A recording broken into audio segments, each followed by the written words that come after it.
বিদেশের মাটিতে তার চিকিৎসা করতে দেয়নি। তারেক জিয়া যে অত্যাচার করছে ভাই, হাসিনার মতো একটা লেডি হিটলার, সে বলেছে আসুক, দেখছেন আসুক, কত বড় বাপের বেটা আসুক। দেখো তুমি আসবার কথা, তারেক জিয়া অল্প দিনের মধ্যে বাংলাদেশে আসবে ইনশাআল্লাহ। আমি বলতেছি কমপক্ষে 40 থেকে 50 লক্ষ মানুষ বিমানবন্দরে তারেক জিয়াকে স্বাগতম জানাবে। বিএনপি আমাদের দল, আমরা মুসলমানেরা বিএনপিকে অত্যন্ত ভালোবাসি, কিন্তু মাঝে মাঝে দুই একটা ফেসকা ফেসকা কথা, এইটা বলা ঠিক না। আমরা আজীবনের জন্য বক্তব্যে যেটা বলবো সংসদেও সেটা কার্যকর করবো। জোরে করে কথা ঠিক কিনা? লিল্লাহে তাকবীর।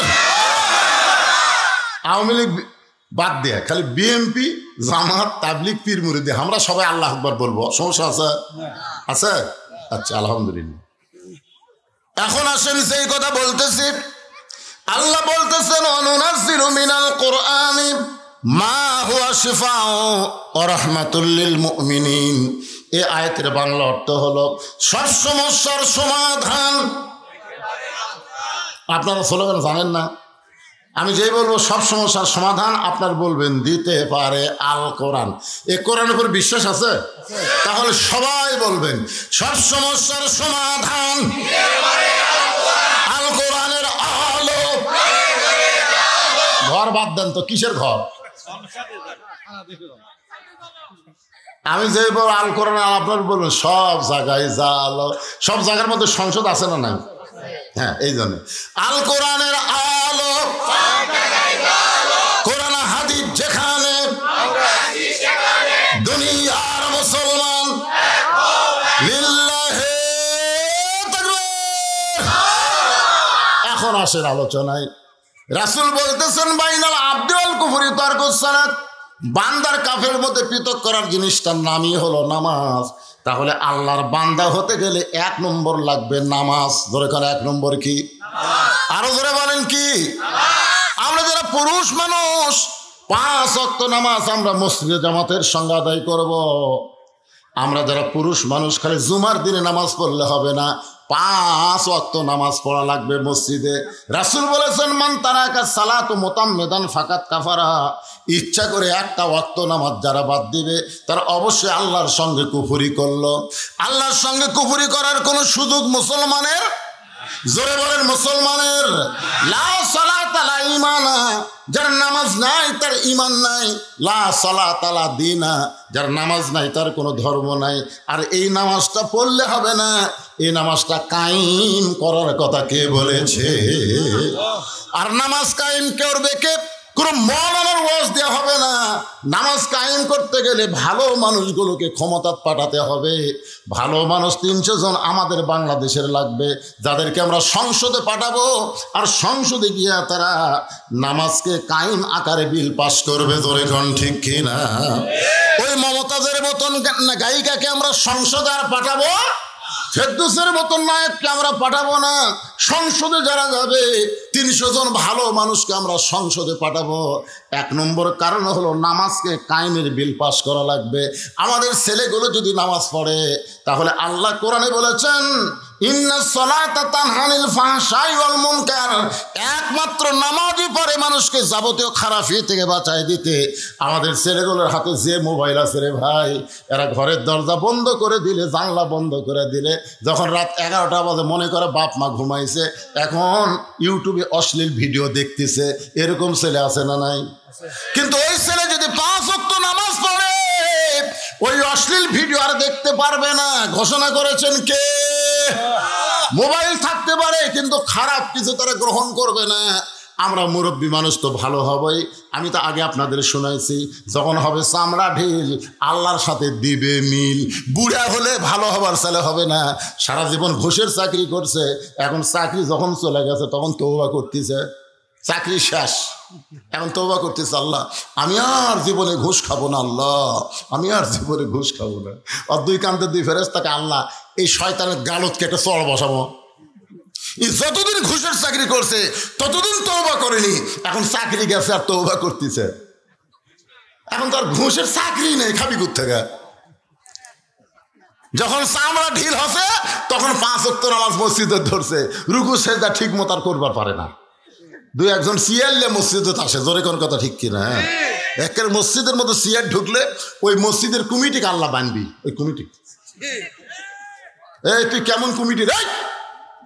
আমার ঘরের মধ্যে সিয়ার ঢোকে, আল্লাহ বলেছেন কুমুলিল্লাহি কানিতিন, দাঁড়াতে হবে আল্লাহর জন্য আনুগত্য নিয়ে, কোন সিয়ারে বসে নামাজ মুসলমানের হবে না, জোরে কোন কথা ঠিক কিনা? সারা জীবন শালা শয়তানি করছে আর বুড়া বসে সিয়াল্লা মসজিদে যাচ্ছে। আপনি জানেন মসজিদে নামাজ পড়তে গেলে কাতার সোজা করা হলো কারিবুল ফরজ। জামাতে নামাজ পড়তে গেলে কাতার সোজা করা কি ফরজের নিকটবর্তী। এখন সিয়ারে বসলে আর পায়ের গোড়াকুটি, আপনি পায়ের গোড়াকুটি। এই জন্য আমি বলবো সরকারি চাকরিও আর নামাজ যেরকম সবসময় পড়া যায় না, সরকারি চাকরি সব বয়সেও করা যায় না। যায় আপনি 60 বছর বয়সে যতই সার্টিফিকেট ফার্স্ট ক্লাস থাক আপনি নিয়ে যান তো বলবে কে ভাই ফার্স্ট সার্টিফিকেট তো ভালো, চোখের খবর কি? চোখ তো চশমা ছাড়া দেখি না। কানের খবর কি? জোরে না করে শুনবার পাই না। মাজার খবর কি? 5 মিনিট বসে থাকলে মাজা কটকট করে। সার্টিফিকেট তুই পানির ভিজা শরবত করে খা। তোর শরীরের যে অবস্থা তোকে আর সরকারি চাকরি দেওয়া যাবে না। নামাজ হচ্ছে সরকারি চাকরির মতো আল্লাহর ইবাদত। 7 বছর থেকে নামাজের তালিম দেওয়া লাগবে আর 10 বছর থেকে জোর করে নামাজ ধরান লাগবে। জোরে করার কথা ঠিক করে কথা বলেন না কেন ভাইয়া? হ্যাঁ, এই নামাজ সরকারি চাকরির মতন। মসজিদকে কেন্দ্র করে মাহফিল করতেছেন, তাহলে টাকা কামাই করে মসজিদের কি করবেন? কি করবেন? মসজিদের টাইলস লাগাচ্ছেন, সব কিছু লাগাচ্ছেন, কি করবেন?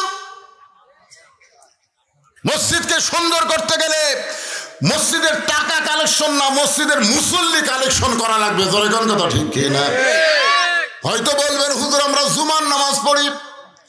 জুমার নামাজ যারা পড়েন তাদের জন্য একটা কথা বলে শোনেন, লা তাকনাতু মির রাহমাতিল্লাহ, ইন্নাল্লাহা ইয়াগফিরুয যুনুবা জামিয়া, ইন্নাহু হুয়াল গাফুরুর রহিম। আল্লাহর মতো দয়া কেউ আছে? আল্লাহ হাসরে ময়দানে বলবে 5 ওয়াক্ত বাদ দিয়ে খালি জুম্মার নামাজ পড়ছো, আমি আল্লাহ তাদেরকে জান্নাত দিয়ে দিলাম, যাও। সুবহানাল্লাহ পরে কোন আগে শুনুন। জুম্মাওয়ালারা সেই খুশি, জান্নাতের দিকে মারবি দৌড়। যারা দেখবে জান্নাতের দরজাতে একটা তালা, তো বলবে আল্লাহ আপনি আমাকে জান্নাত দিলেন, তো জান্নাতের দরজা যে তালা আছে এখন কি করি? আল্লাহকে খুঁজে দেখ চাবি তোর কাছে আছে। ওরা খুঁজে দেখবে একটা চাবি আছে, ওরা খুশি হয়ে তালার মধ্যে ঢুকবে ঠিকই কিন্তু ঘুরবি না। চাবি ঢুকিছে কিন্তু ঘরে না। আল্লাহ চাবি তো ঢুকলো ঘরে না কেন? আল্লাহ বলতেছে ওর তালার মধ্যে 5টা দাগ আছে, তোকে চাবির মধ্যেও 5টা দাগ থাকা লাগবে। দেখ তো দাগের খবর কি? আল্লাহ আমাকে চাবি তো তেলা দাগ নাই। আল্লাহ 5টা দাগ কিসের?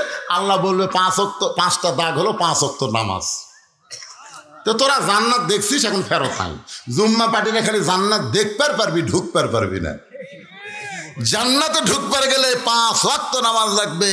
আসসালাতু মিফতাহুল জান্নাহ, নামাজ হচ্ছে বেহেশতের চাবি। জোরে কোন সুবহানাল্লাহ। এই নামাজ এমন একটা ইবাদত, রাসূল বলেছেন তা'বুদুল্লাহ কান্নাকা তারাহু ফাইন লাম তাকুন তারাহু ফাইন্নাহু ইয়ারাকা। যখন কোনো বান্দা নামাজের মধ্যে শামিল হবে, ওই বান্দা তখন নামাজের মালিক আল্লাহকে দেখতে পাবে। আল্লাহ যদি দেখা সম্ভব না হয়, আল্লাহ তাকে দেখতেছে, এই বিশ্বাস তার কলিজার মধ্যে আসবে। পিঠের মধ্যে তীর ঢুকেছে হযরত আলীর। সাহাবীকে বলতেছি ইয়া রাসূলুল্লাহ, এমন ভাবে হযরত আলীর পিঠে তীর ঢুকলো, এই তীরের খাস তো গোস্তের মধ্যে আটকে গেছে। হুজুর আমরা তীরের শলাকা ধরে টান দেই, হযরত আলী খালি চিৎকার করে, তীর তো বের হয় না। আল্লাহ রাসূল বললেন সাহাবীরা, ওয়াজাত আলীকে কষ্ট দিও না, আলীকে অপারেশন করা লাগবে। তো বলে হুজুর অপারেশন কোথায়? বলে আলী যখন নামাজের মধ্যে দাঁড়াবে ওই সময় তীর বের করা লাগবে, ওই সময়। আল্লাহ রাসূল সেই নামাজের ইমাম। জোরে কোন সুবহানাল্লাহ। আবু বকর হযরত আলীর ডান পাশে, ওমর ফারুক বাম পাশে, আর ওসমান রাদিয়াল্লাহু দ্বিতীয় কাতারে। আল্লাহ রাসূল বললেন, রে জাবের আর হুযায়ফা তোমরা কোথায়? বলে লাব্বাইক ইয়া রাসূলুল্লাহ। নবী বললেন, জাবের হুযায়ফা তোমরা শোনো, আলী যখন নামাজের ভিতরে থাকবে ওই সময় তোমরা তীর টেনে বের করো। আলী যখন নামাজের ভিতরে থাকবে, কারণ নামাজের তিনটা রূপ আছে, একটা হলো নামাজের বাহির, একটা হলো ভিতর, আর একটা হলো নামাজের শেষ। নামাজের শুরু, নামাজের ভিতর, নামাজের শেষ। হযরত আলী যখন নামাজে দাঁড়াইলেন, জাবের হুযায়ফা তীর ধরে টান দেয়, আলী পিছন দিকে আসে, আবার ছাড়া দিলে ঠিক মতো দাঁড়ায়। যখন হযরত আলী নামাজের শেষ দেয়, জাবের আর হুযায়ফা দুইজন সাহাবী হযরত আলীর পিঠের উপরে পা দিয়ে এত জোরে হ্যাঁচকা টান মারছে, তীর শুধু বের হয় নাই, তীরের সঙ্গে পিঠের গোস্ত পর্যন্ত ছিঁড়াইছে। নামাজের পরে নবীর সামনে তীর আর গোস্ত যখন দেওয়া হলো, আল্লাহ নবী বললেন, আলী আলী। হযরত আলী বলে, লব্বাইকা রাসূলুল্লাহ। নবী বলেন, আলী রে, তোমার পিঠ থেকে তীর বের হলো, তীরের সঙ্গে গোস্ত ছিঁড়াইলো, তুমি তখন কোথায় ছিলে? আলী বলতে, তো হুজুর, আপনি জানার পরও যখন জানতে চান তাহলে শোনেন, আমার পিঠ থেকে যখন তীর টেনে বের করছে, পিঠ থেকে গোস্ত ছিঁড়াইছে, আমি আলী তখন কাবার ভিতরে ছিলাম। আল্লাহ রাসূল বলে, আলী তুমি যেই মসজিদ নামাজ পড়েছো সেখান থেকে কাবা হলো 430 কিলো দূরে। তুমি যেই মসজিদে নামাজ পড়লা সেই মসজিদ থেকে কাবা হলো 430 কিলো দূরে। তাহলে 430 কিলো দূরে তুমি কাবার মধ্যে কেমনে গেলে? আলী বলতে, হুজুর, আপনি জানার পরও যখন জানতে চান তাহলে শোনেন, আমি যখন নামাজের নিয়ত করলাম, ইলা জিহাতিল কাবাতি শরীফাতি আল্লাহু আকবার, এই নিয়ত করার পরে আমার মুখ আছে কাবার দিকে আর চোখ আছে আমার সেজদার দিকে। আমার দুইটা চক্ষু এক সময় আমি বন্ধ করবার চাই না, আমার দুইটা চক্ষু এমন ভারী হয়ে গেল, অটোমেটিক ভাবে দুইটা চক্ষু যখন বন্ধ হয় আমি তখন দেখতে পাই। তার মানে বোঝা গেল প্রত্যেকটা মুমিনের চক্ষু হলো তিনটা। ধরে বলেন কয়টা?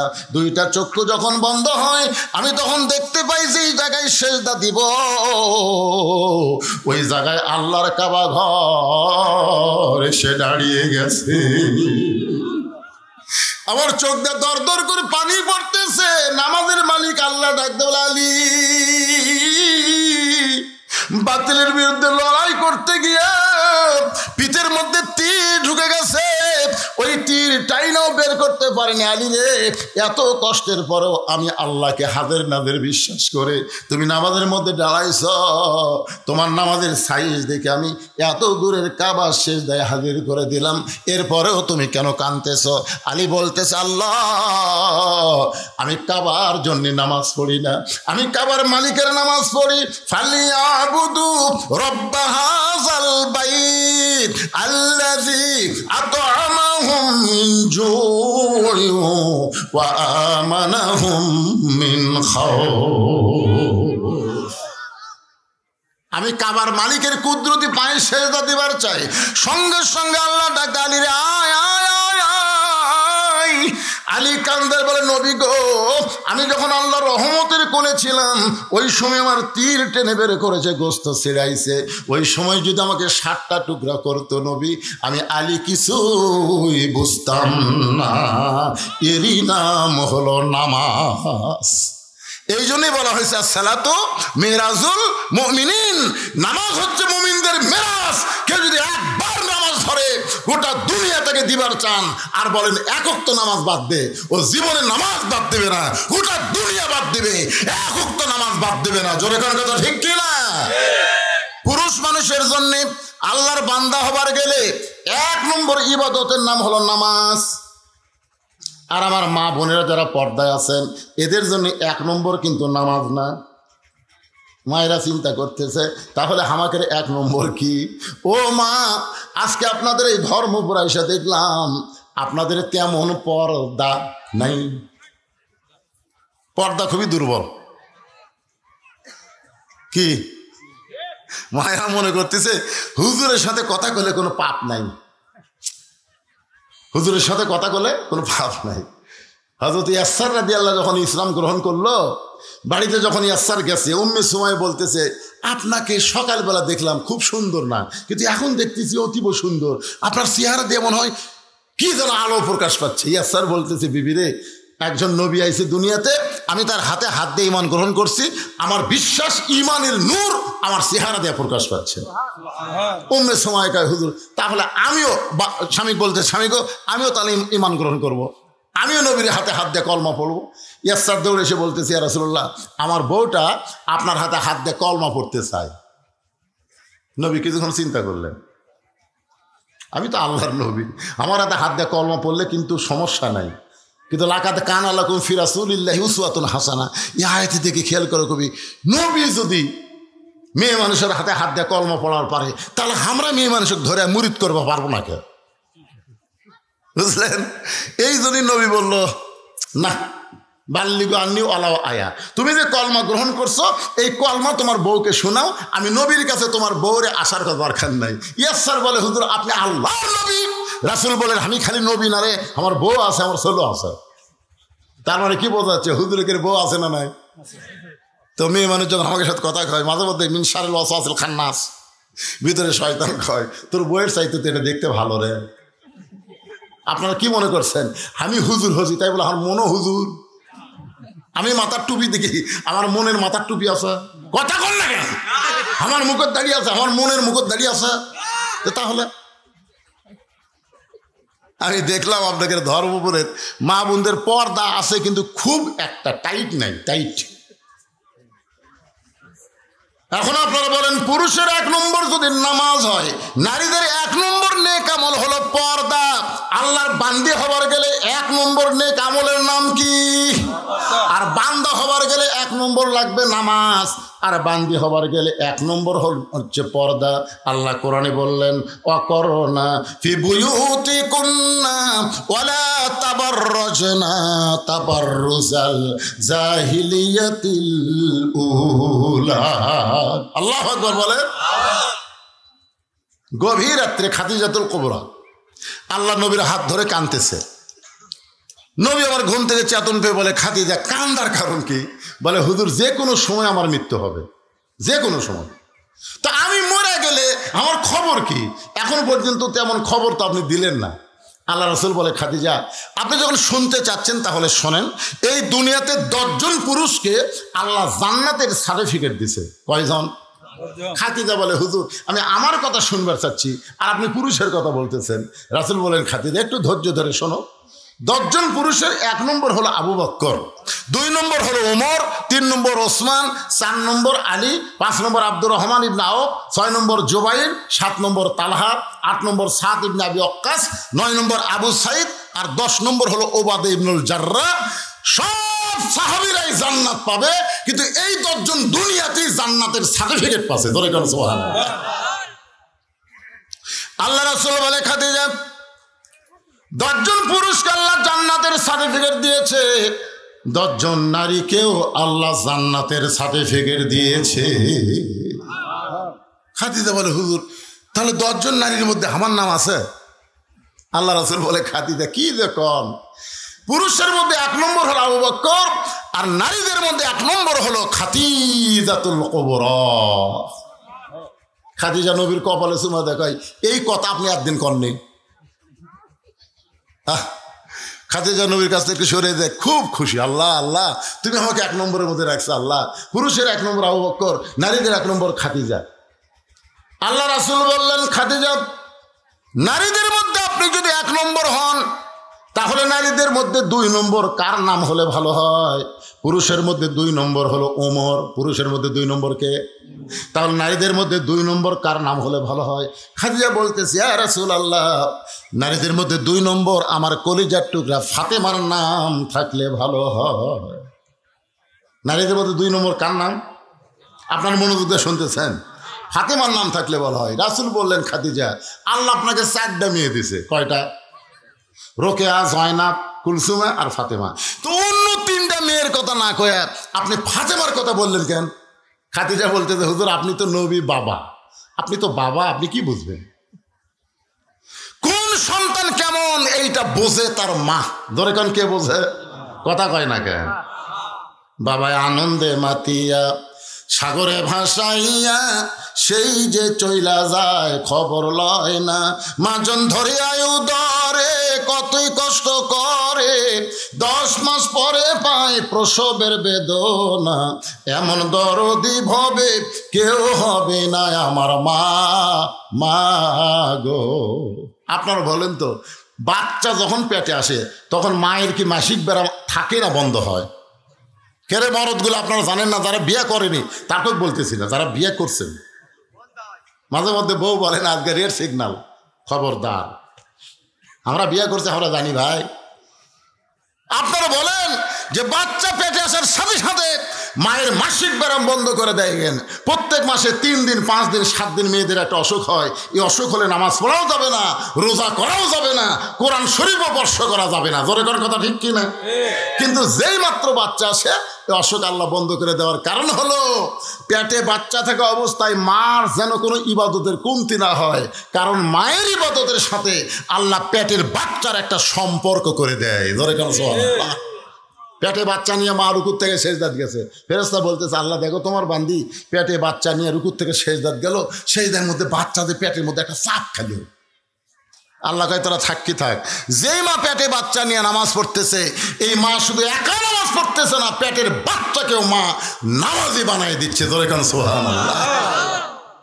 এক ছেলে আমারে কয় হুজুর 11 মাস আমার খিদা কম, কিন্তু রমজান মাসে এত খিদা লাগে, কারণ কি?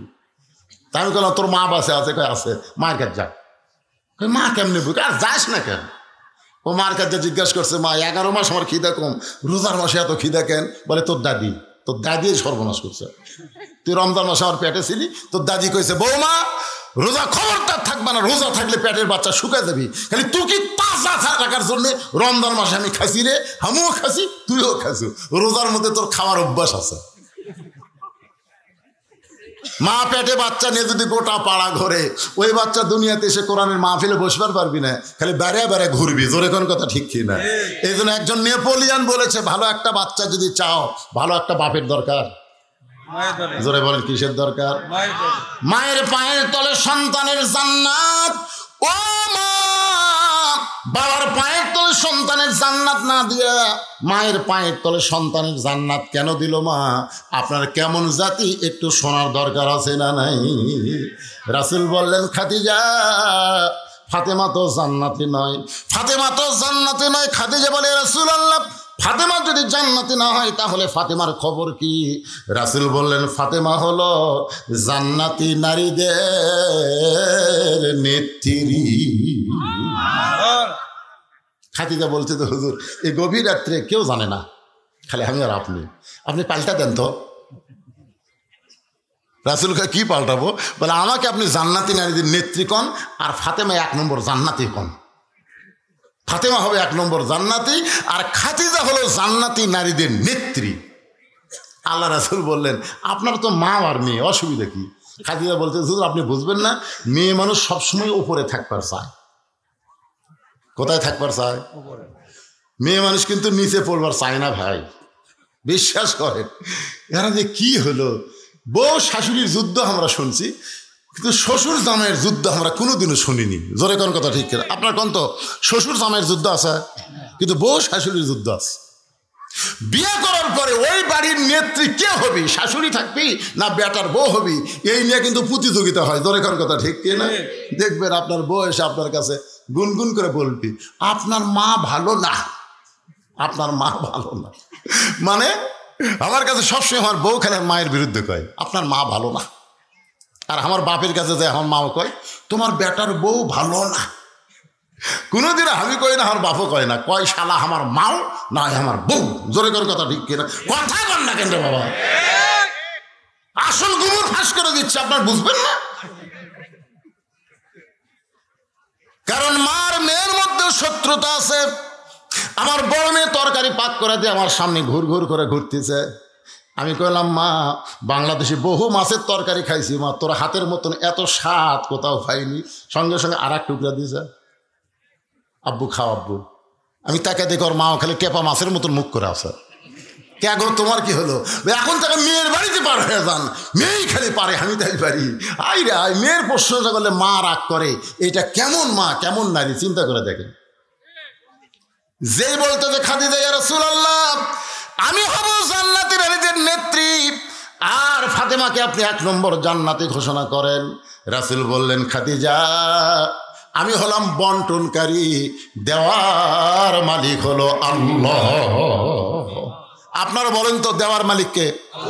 আর বন্টনকারী হচ্ছে আল্লাহর নবী।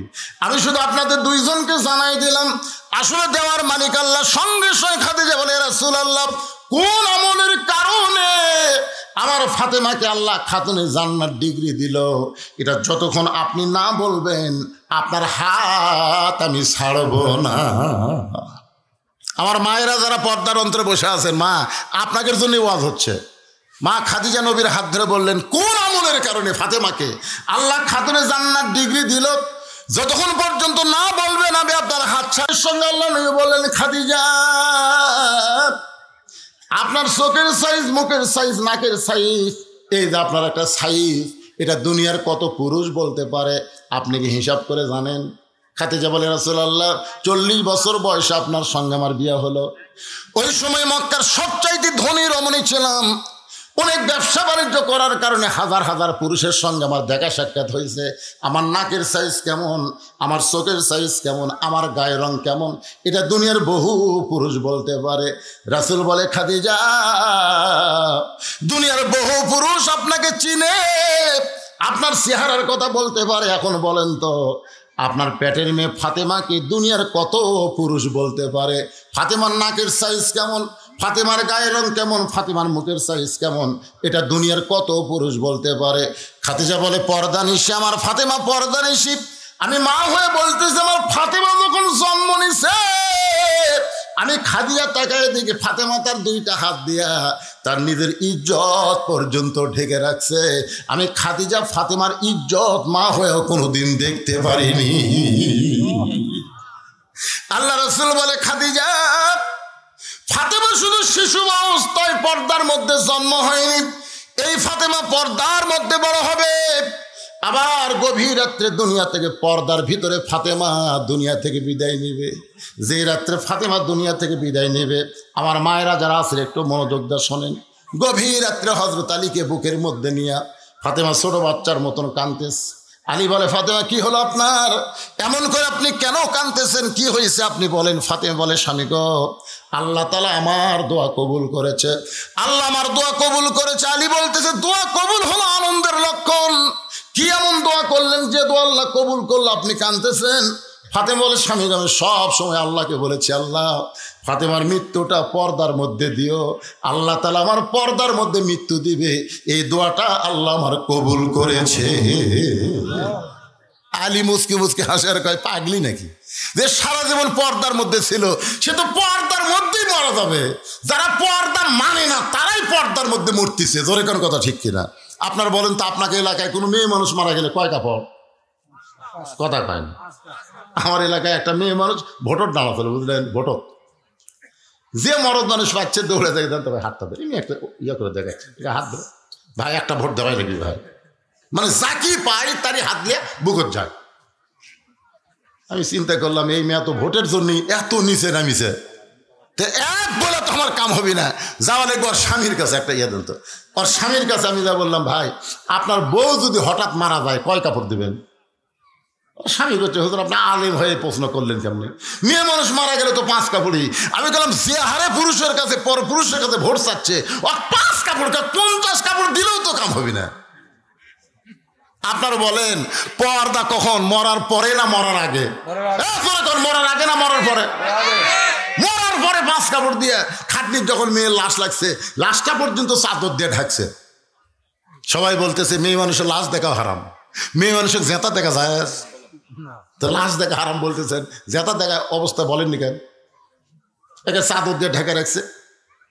ফেরেশতারা বলতেছে, আল্লাহ এই মেয়ে মানুষ যখন জেতা ছিল গোটা ধর্মপুর ঘুরিছে, গ্রামের সবাই এক চিনে, মরার পরে 5 কাপড় দিয়ে চাদর দিয়ে ঢাকলো কেন?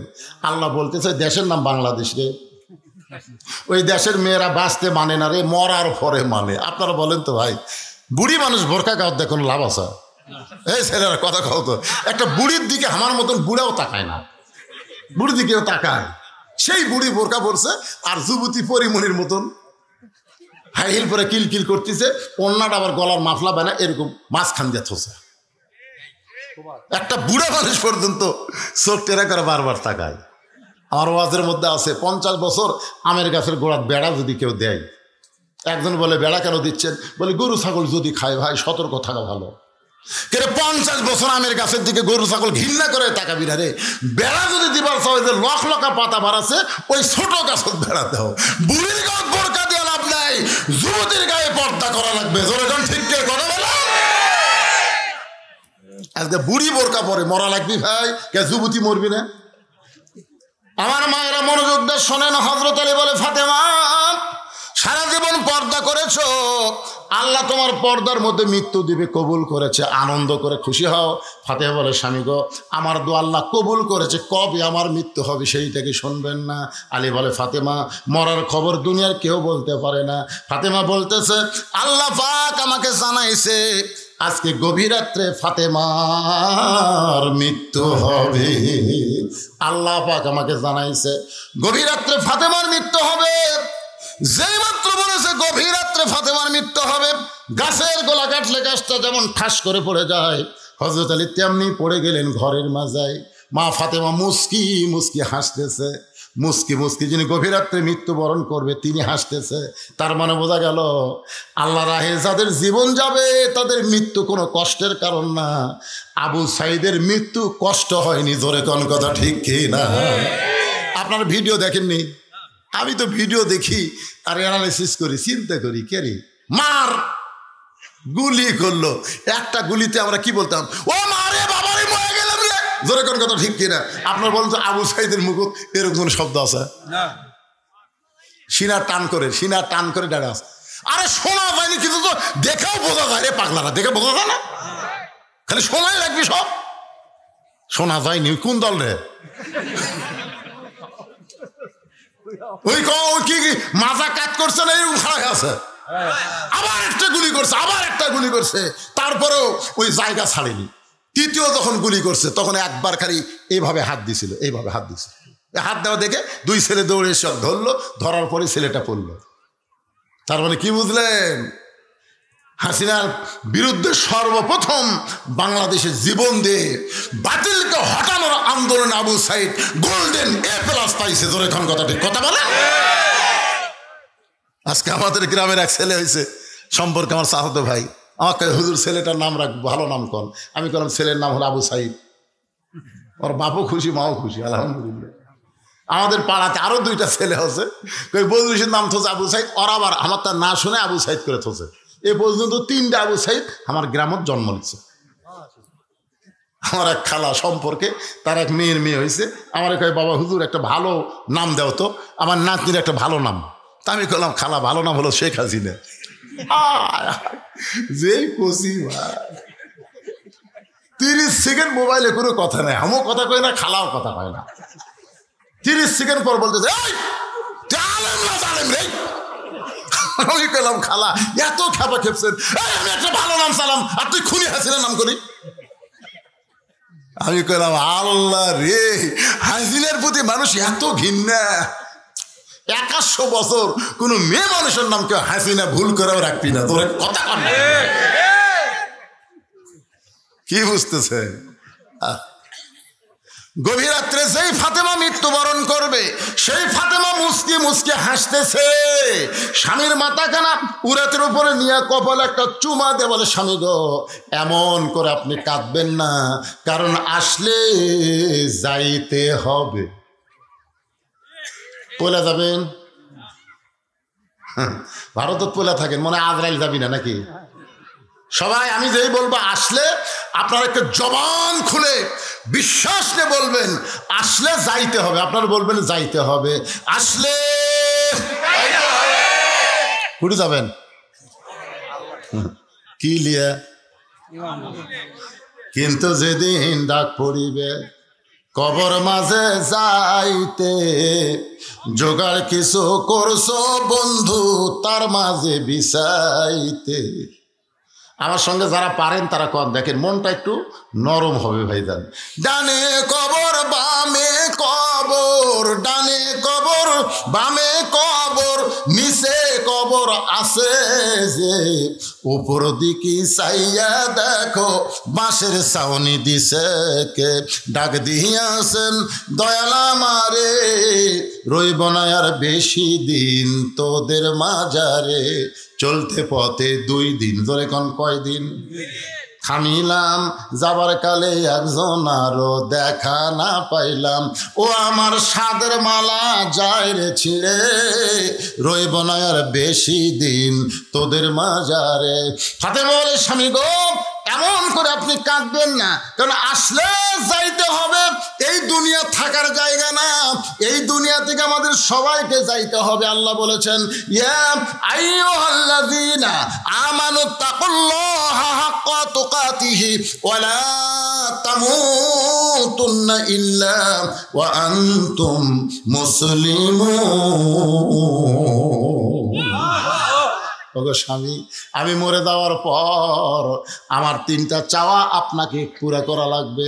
আলী কান্দার বলে ফাতেমা, দুনিয়ার জীবনে গরিব ছিলাম বলে তুমি কিছুই চাইলা না, মরার পরে তুমি কি চাইবা ফাতেমা? ফাতেমা বলে 1 নম্বর চাওয়া হলো রাতের অন্ধকারে আমাকে দাফন করবেন, আমি রাতের অন্ধকারে মৃত্যুবরণ করব, আর দিনের বেলা যদি আমার কবর দেন আমার পর্দার খেলাফ হবে, দুনিয়ার মানুষ দেখবে ওইটা ফাতেমার কবর। কবর কত বড়, তাহলে ফাতেমা এত বড়। ও গো স্বামী, রাতের অন্ধকারে আমাকে কবর দিবেন। আমার 2 নম্বর চাওয়া হলো আমার কোনো জানাজার ব্যবস্থা করবেন না। আলী কান্দার বলে ফাতেমা, তুমি নবীর কলিজার টুকরা, তোমার জানাজার খবর শুনলে হাজার হাজার মানুষ জানাজায় শামিল হবে। ফাতেমা বলে আমার লাভ কি? হাজার হাজার মানুষ যদি দোয়া করে ফাতেমা ভালো, আর আপনি যদি বলেন আমার বউ ভালো না, ওই হাজার মানুষের দোয়া দিয়ে ফাতেমার কোনো লাভ হবে না। আর দুনিয়ার সব মানুষ যদি বলে ফাতেমা খারাপ, আর আপনি যদি বলেন আমার ফাতেমা ভালো, ওই স্বামীর সার্টিফিকেটে ফাতেমার 8টা জান্নাতের দরজা আল্লাহ খুলে দিল। তাহলে বউ ভালো হওয়া লাগবে কার কাছে? দেওরার কাছে? কথা কয় না কেন, কথা কয় না কেন? বউ ভালো হওয়া লাগবে স্বামীর কাছে। আমাদের গুলো লব উল্টে কয়, খালি তুমি আমার দেখবার পারো না, খালি তুমি। গোটা পাড়া ঘুরে দেখো আমার বিরুদ্ধে কেউ নাই। আমি কই কে রে, পাড়ার লোক তো যদি ভালো কয়, তুই কি ওভার ডিউটি করিস নাকি রে? কি ভাবতেছেন? আমার মায়েরা খালি কুটকুট করে শুনতে, তার হাসতিতে, কিরে হুজুর এলা কথা কুটি ভাই দেয়। মায়েরা শোনেন, যদি জান্নাতে যাবার চান নিজের স্বামীরে খুশি করে জান্নাতে যান। রাসূল বলেছেন আল্লাহর পরে কাউকে যদি সেজদা দেওয়ার হুকুম থাকতো, তাহলে প্রত্যেকটা বউকে বলতাম স্বামীর পায়ে সেজদা করো। আল্লাহ ছাড়া কাউকে সেজদা দেওয়ার হুকুম নাই। এ কথার দ্বারা নবী বুঝাইলেন আল্লাহর পরেই মেয়ে মানুষের সব চাইতে দামি ওই ব্যক্তি হলো তার মহান স্বামী। এদিকে কি গল্প শুরু হলো? এই নিজের ভাইরাই প্রতিদিন ওয়াজ শোনে, তো ওর কারণ ভালো লাগতেছে না। কি গল্প রে, কারা এরা পাগলা হয়ে শুনতেছে আর আর গল্প মারতেছে। তার মানে কিসের লোক নাই? একটু মনোযোগ দিয়ে শোনেন ভাইজান। আমার 3 নম্বর চাহিদা হলো আমার লাশটা খাটনিতে তুলবেন না। ফাতেমা বলতেছে আমার লাশটা খাটনিতে তুলবেন না। আমি ফাতেমা হিসাব করে দেখলাম 4 জন পুরুষ মানুষ খাটনি কান্দে নিবে, কিন্তু দুনিয়াতে ফাতেমার 4 জন পুরুষ নাই। যদি আমার বাবা থাকতো দুনিয়ায়, মরা মেয়ের লাশের খাটনি বাবা কান্দে নিবার পারত। আমার হাসান হোসেন যদি বড় হইতো, মায়ের লাশের খাটনি কান্দে নিবার পারত। ওগো স্বামী, আপনি আমার লাশটা কান্দে করে নিয়ে ওই জান্নাতুল বাকির পূর্ব কোণায় দাফন করবেন।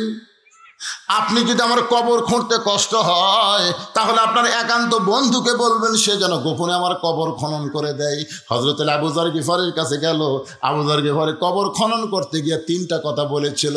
1 নম্বর কথা হলো, কবর রে তুই কি জানিস তোর মধ্যে এমন একজন মহিষী নারীকে রাখা হবে, আল্লাহ নবীর মেয়ে হওয়ার পরেও তাকে মা বলে সম্মান করেছে। এ কবর, খবরদার বেয়াদবি করিস না। তোর মধ্যে এমন একজন মাকে রাখা হবে যার 2টা সন্তান জান্নাতি যুবকদের সর্দার। রে কবর, খবরদার বেয়াদবি করিস না। তোর মধ্যে এমন একজন বিবিকে রাখা হবে যার স্বামী হল আসাদুল্লাহিল গালিব। এ কথা বলে যখন কোদাল মারতে চায়, কবরের মধ্যে থেকে শব্দ আসতেছে, ও কবর আবু যর, কার মা কার মেয়ে কার বিবি এইটা কবর দেখবে না। আমল যদি ভালো হয় কবর কবর জান্নাতের বাগান হবে, আমল যদি খারাপ হয় কবর জাহান্নামের গর্ত হবে। এটা কিন্তু ফাতেমার জন্য বলা হয়নি, এটা বলা হয়েছে আমাদের জন্য। জোরে কোন ঠিক কি না? তার মানে বোঝা গেল কবরে যাইতে গেলে আমলহীন কবরে যাওয়া যাবে না। আপনি কবরে যাওয়ার পরে 1 নম্বর প্রশ্ন করবে মান রব্বুকা। কি প্রশ্ন? মান রব্বুকা, তোমার রব কে? আপনাকে বলাই লাগবে না, আপনি যে নামাজ পড়েননি আপনার পক্ষে নামাজ খাড়া হবে। মুনকির নাকির, কাকে রব সম্পর্কে প্রশ্ন করতেছিস? মুনকির নাকির বলতেছে এদাই শুয়ে আছে কবরে, কে বলে আরামের ঘুম দিল, আবার মান রব্বুকে প্রশ্ন করিস। বলে আপনি কে? বলে আমি হলাম ওনার নামাজ। আমি হলাম ওনার নামাজ। তুমি জানো সারা জীবন কয় ওয়াক্ত নামাজ পড়ছে? মুনকির নাকির আমাদের ক্যালকুলেটর নাই তো, তাহলে মান রব্বুকে প্রশ্ন করতেছ কেরে? মসজিদে যাই নামাজের নিয়ত করার পরে যে লোকটা বলেছে আলহামদুলিল্লাহি রাব্বিল আলামিন, রুকুতে যাই যে লোকটা বলেছে সুবহান রাব্বিয়াল আযীম, সেজদাত গিয়ে যে লোকটা বলেছে সুবহান রাব্বিয়াল আলা, এত রব রব করে কেমন কবরে যাচ্ছে আবার রব। মুনকির নাকির কয় আল্লাহ তোমার বান্দাকে মান রব্বুকে প্রশ্ন করার সাথে সাথে নামাজ যে খেপা খেপছে, আমরা কি করব? আল্লাহ কই যে নামাজ নিয়ে কবর আইছে তার রবের উত্তর হয়ে গেছে। জোরে কোন সুবহানাল্লাহ। কি ভাবতেছেন বেনামাজিরা? খালি মুরিয়া দেখেন। একটা গান আছে ছোটবেলা শোনেননি? যদি ফুলগুলো হয় অভিমানে ঝরে যায়, আমি মালা গেথে বলো কারে পরাবো, সে যে কেন এলো না, কিছু ভালো লাগে না, কবরে আসুক তারে আমি। মজা দেখবেন কবরে যা। বাগানে একটু মনোযোগ দিয়ে শোনেন। গভীর রাত্রে হযরত আলী ফাতেমাকে কাঁধে করে নিয়ে জান্নাতুল বাকির গোরস্থানে দাফন করার পর আল্লাহকে বলতেছে আল্লাহ আমার ফাতেমাকে তুমি কবুল করে নাও। এ দোয়া করার পরে হযরত আলী তাকায় দেখে সামনে কয়েকটা পুরাতন কবর দেখা যায়। এইমাত্র ফাতেমার নতুন কবর দিছে, সেই কবর আর নাই। আলী কান্দার বলে এখনই ফাতেমার কবর দিলাম, সেই কবরটা গেল কোন জায়গায়? আমার ফাতেমার কবর কে যেন বলে আলী রে তোমার ফাতেমা হলো পর্দানিশী, আমি আল্লাহ জোহরা ডিগ্রি দিয়া ফাতেমার কবরটাকে কিয়ামত পর্যন্ত পর্দা করে দিয়েছি। আমার মা বোনদের জন্য এতক্ষণ পর্দার ওয়াজ করলাম। পুরুষের বান্দা হবার গেলে 1 নম্বর ইবাদতের নাম হলো নামাজ। দরকার 1 নম্বর ইবাদতের নাম কি? আর নারীদের বান্দি হবার গেলে 1 নম্বরের নাম কি? সবাই জোরে করে 1 নম্বরের নাম কি?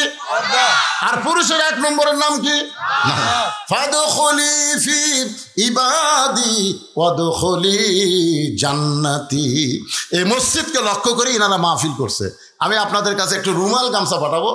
এই যে সমস্ত ছেলেরা মাহফিল করেছে তাদের পক্ষ থেকে আপনাদের কাছে যাবে আল্লাহর ঘরের জন্য। দুনিয়ার সাধারণ দান না, ঘরটা হলো আল্লাহ। ধরে কার সে আল্লাহর ঘরকে লক্ষ্য রেখেই ওনারা মাহফিলের আয়োজন করেছে। এবং এখানে একটা ফোরকানিয়া মাদ্রাসা আছে, মসজিদ এবং মাদ্রাসাকে সামনে নিয়ে এত ছোট বাচ্চার হাতে ব্যাগ দিয়েছে কেন? ওটা একটা ছাত্র। আচ্ছা ঠিক আছে। আরে এই মক্তবের ছাত্র যাচ্ছে আপনাদের কাছে, সবাই দেন, এই যে ডান আছে ব্যাগের মধ্যে দেন, যে যা পারবেন। 1 টাকা না দিয়ে যদি কেউ ওঠেন আপনারা দিবেন, 10 পারেন, 20 পারেন, 50 পারেন, যে যা পারেন আল্লাহর রাস্তায় দান করবেন। আর এখানে তো মাশাআল্লাহ আমার অতিথি ভাইরা ভাষণ দিয়ে চলে যায়, আজকের এরা যায়নি কিছু একটু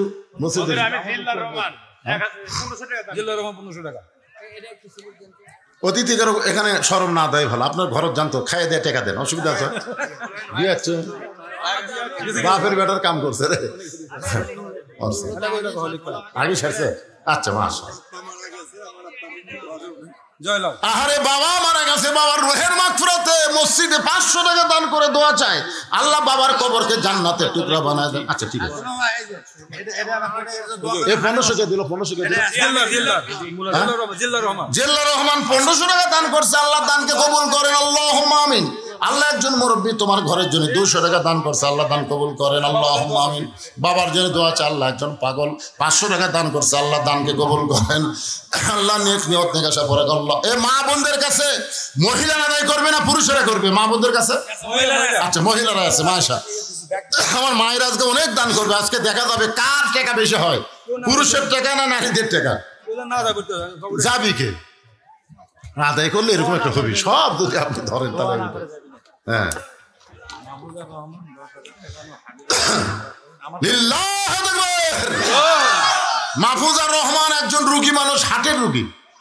উনি আল্লাহর ঘর মসজিদের জন্য 10,000 নগদ টাকা দান করছে। মারহাবা।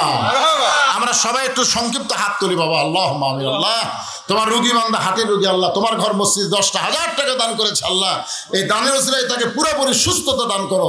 তোমার রাসূল বলেছে সাদকাতু তারুদ্দুল বালা, দান সদকা করলে বালা মুসিবত দূর হয়ে যায়। আল্লাহ এই দানের কারণে তাকে সুস্থ করে দাও বিরহমাতিকা ইয়া আরহামার রাহিমিন।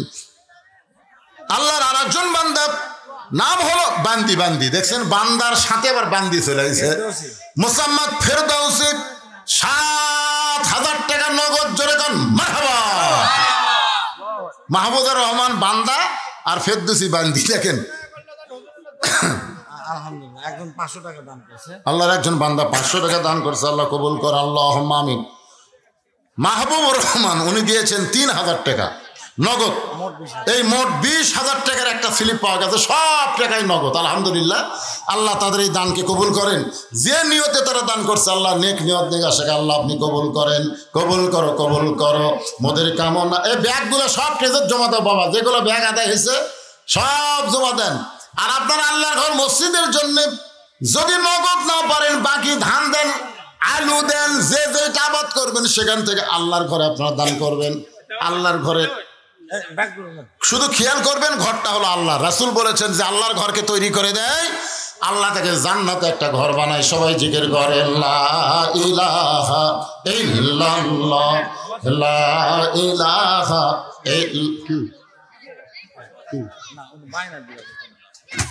না না সবার ভাই কি একটা সবকিছু সাইজ নাই।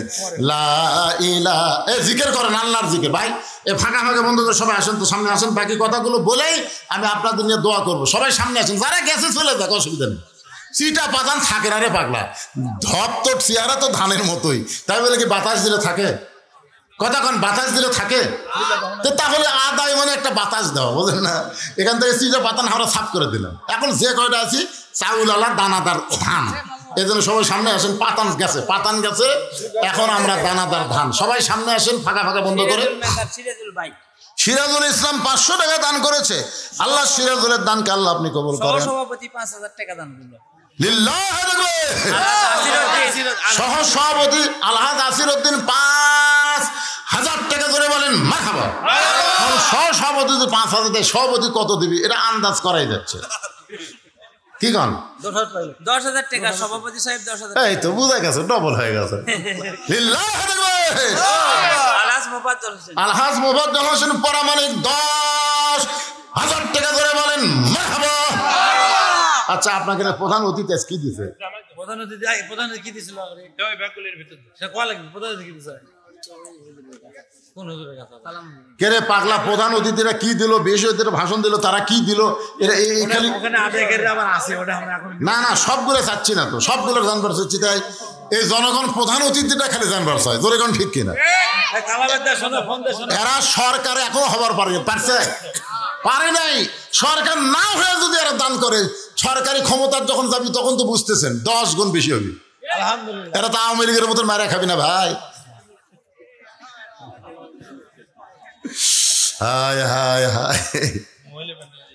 একটা কবিতা লিখছে, একটা কবিতা ফেসবুকে দেখলাম, নৌকার ধানের শীষ একই সাপের 2 বিষ নাকি। না না আমাদের বগুড়া জেলা আলাদা উন্নয়ন হবে। বিএনপি ক্ষমতা আসলে বুঝুন বগুড়া লালে লাল হয়ে যাবে, যেরকম ঠিক কিনা? বাংলাদেশের যত জায়গা ওয়াজ করতে যায় সবাই বলে হুজুর বগুড়ার মাটি বিএনপির ঘাঁটি। আইনুর ভাই এ অতিথির মধ্যে আছে নাকি? আরে 100 গন্ধ ভাই আমার 1000 টাকা দান করছে। আল্লাহ তাকে পুরোপুরি সুস্থতা দান করেন। যে নিয়তে দান করছে আল্লাহ তার নেক নিয়ত দেখা সেই কবুল কর। আল্লাহুম্মা আমিন। ভাই জান আপনি দিছেন ভাই, এটা আমার। ও এটাই তুমি? ও আচ্ছা আচ্ছা। আমি সভা করছি ওরে বাবা, এই যে 1 নম্বর কি হয় আপনার? 1 নম্বর কি হয়? ও আপনারই ভাই। ওরে বাবার সাথে কোয়া লাগবে না, কার কাছে আমি হাত মারছি রে। আচ্ছা মসজিদের কেশিয়ার কে? এই টাকা টুকা যার কাছে ময়না রে, ময়না। আমার আব্বা তো দিল দুলটা আব্বা। সহসভাপতি ও আমার আব্বা সহসভাপতি তুমি কামাই করো না করি, আমরা কামাই করি। তাহলে বাপ দিছে বেটাও দেবে আমি 2000 টাকা দেবো। যাক মাশাআল্লাহ ছেলে মানুষ মসজিদের বিশাল দায়িত্ব পাইছে একের বাচ্চা কাচ্চা মানুষ 2000 টাকা দান করবে আল্লাহ তার দানকে কবুল করেন জোরে করে আমিন আপনাদের মসজিদের যারা সদস্য সবাই দান করেন বাবা সবাই দান করেন নাম লিখে দাও নাম লিখে দাও ভিতরে ভরো তুমি কোথায়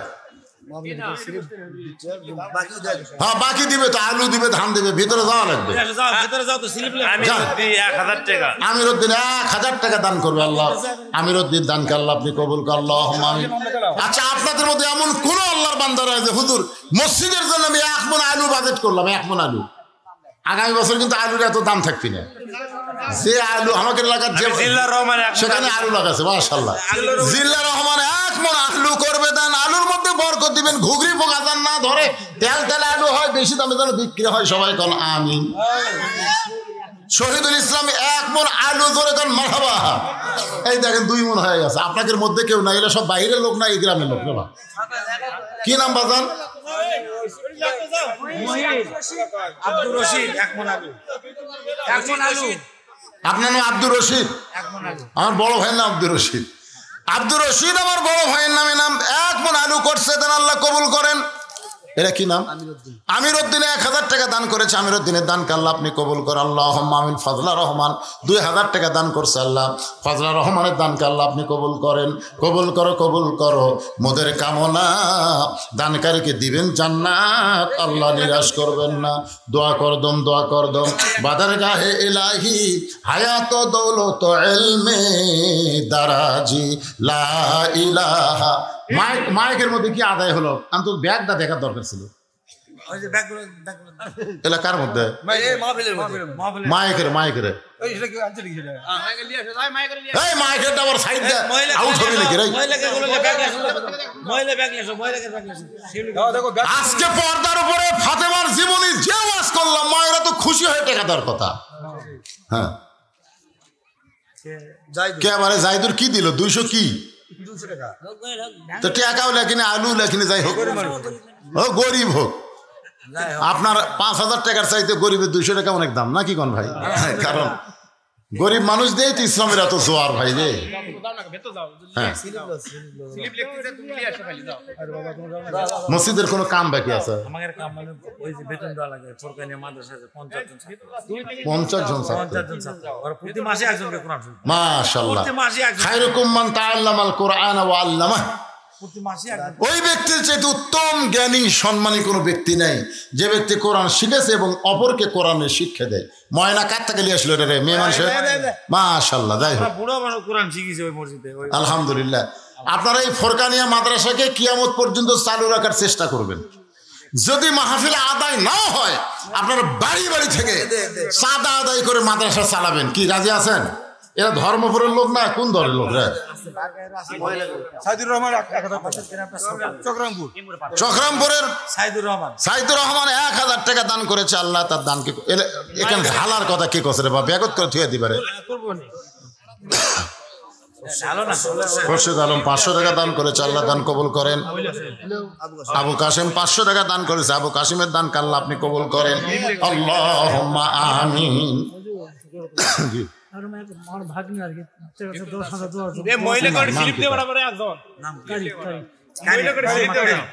মোহাম্মদ কারিফ বাড়িতে আছে মোহাম্মদ কারিফ নগদে 10,000 টাকা ধরে বলেন মারহাবা সাবেক সভাপতির ভাগ্নে আমরা একটু দোয়া করবো আল্লাহ কারিফ কোন নিয়তে 10,000 টাকা দিল আপনি ভালো জানেন আল্লাহ